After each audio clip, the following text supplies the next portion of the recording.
Today we're talking about resolving inheritance disputes and what every beneficiary needs to know. This is part 2 of a 2-part series. If you'd like to watch part 1, it's on our channel and it's titled, Why Inheritance Disputes Happen and How to Prevent Them.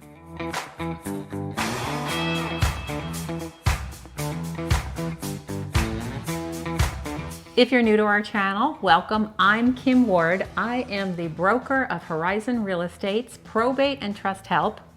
And I'm Ashley Rivera. I'm a real estate agent here at Probate and Trust Help. And we specialize in helping executors, administrators, and trustees like yourself. So again, part 1 talked about inheritance disputes and how to prevent them. And now we're going to move into, once you're in a dispute situation, what are your options? What can you do to minimize that dispute and help yourself through this process? That's right. So the last video specialized more on how to prevent disputes, but in some cases, it's too far gone and the disputes are already taking place. So today we're going to talk about what you can do in those situations. Today we'll cover some legal options when it comes to disputes. And how to resolve them, perhaps.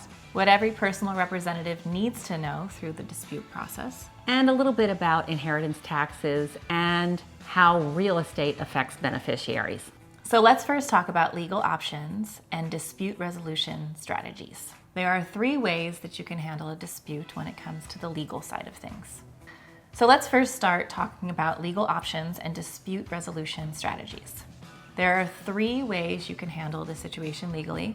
That's mediation, arbitration, and the least likely and the one you really don't want to have to get into, a lawsuit.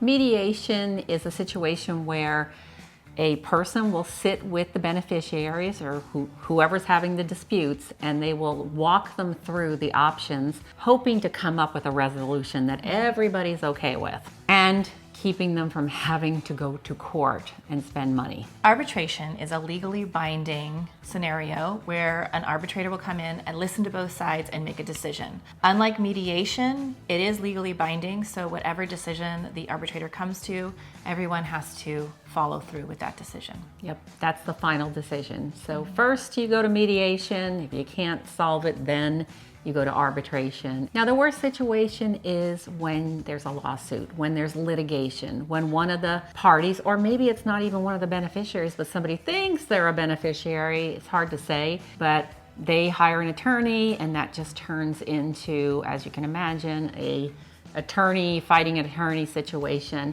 You know, using up a lot of the estate's funds, perhaps, and it's really not the best option. It's best if you can just get a solution through mediation and arbitration.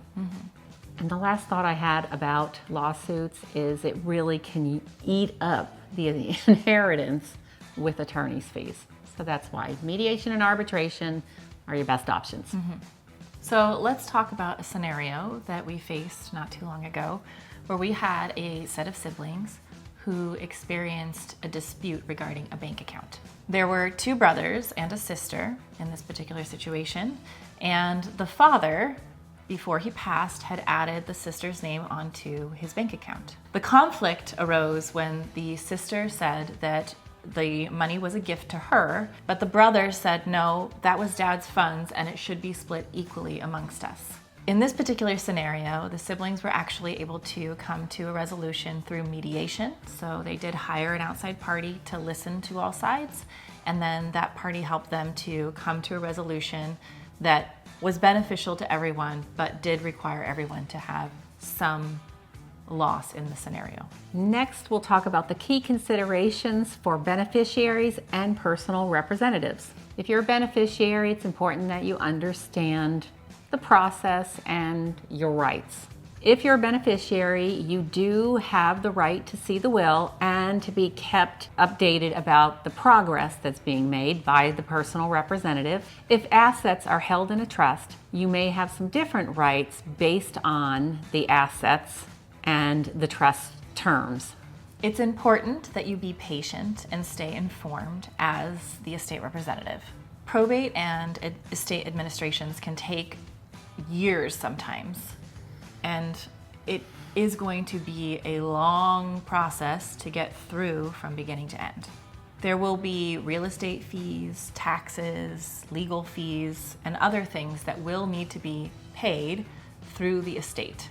And those items can delay the distribution of assets. One thing that we always tell our clients is when you do get to the end of the process and you are ready to distribute the assets to everyone, you should still hold back a small amount of funds for a little while longer, because you never know what's going to come out of the woodwork in terms of fees or costs, or maybe the gardener didn't get paid, or the attorney reviews their fee schedule and realizes that one of the payments wasn't made, or something happens, right? So you want to just hold on to a small portion of the funds, usually several $1,000s, just so that you ensure that you have the funds to cover any of those costs that might arise. And also, supplemental property taxes are going to show up at some point and need to be paid, and it could be 6 to 12 months after the home is sold that supplemental tax bill shows up. So we always recommend to our clients, depending on what we determine the property taxes are going to go up to hold back even more. A lot of times it's $10,000 to $20,000. You keep in the account until everything is completely taken care of. And if you're wondering what a supplemental tax bill is, when your loved one has passed away from the date of their death until the time that the property is sold, the city tax assessor will come in and reassess the value of the home, and you are obligated to pay that cost from the date of death until when the property sells. And I'm pretty sure we have a video on that here on our channel. There may be some taxes that are going to be due on your inheritance, like we just talked about, the supplemental tax bill. That's not a may, it's coming. The individual beneficiaries technically would not need to pay that, as long as the personal representative holds back those funds in the estate account until they receive that bill. Now, I'm not an attorney, or we're not attorneys, we're not tax advisors. We're giving you general information. Life insurance proceeds are not taxable, but IRA and 401k distributions may be taxable. And another thing you need to know is that when you inherit a home, there may be the chance, possibly, of capital gains taxes based on a step-up basis. Yeah, that usually happens when the property is sold over a year after the passing of the decedent, and the property's gone up in value. So we recommend that you talk to a tax advisor if that may apply to your circumstance. Next is if you're the personal representative watching this, the executor, administrator, or trustee, your responsibility, your fiduciary duty, comes with some legal responsibilities. Right, so legally you must act in the best interest of the estate and all beneficiaries. If you fail to distribute the assets fairly, or you mismanage the funds, you can be held legally liable.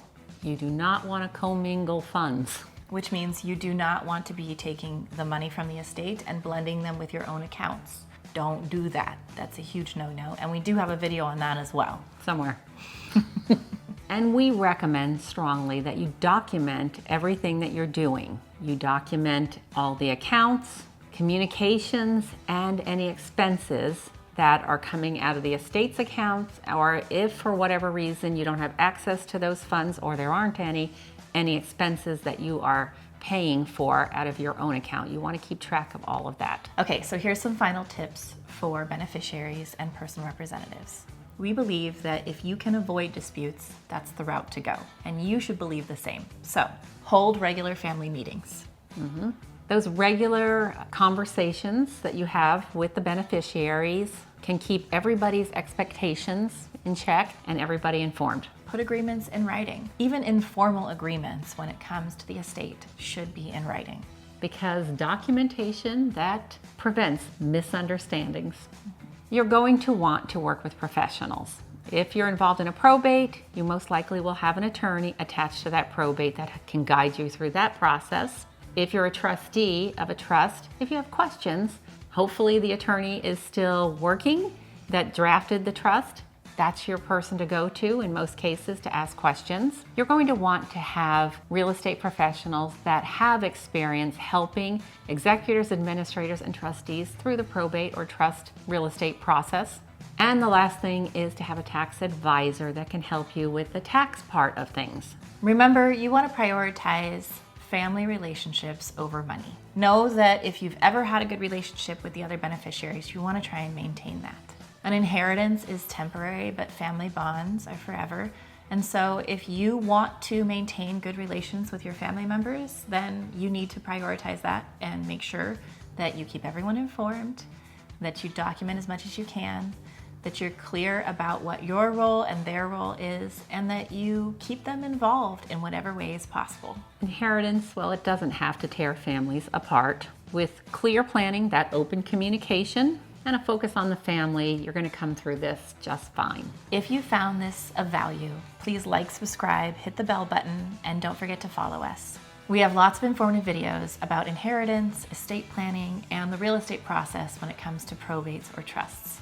Yeah, and if you have comments or questions, go ahead and put them in the comments section, and I do my best to answer every one of those comments or questions. Thanks for watching.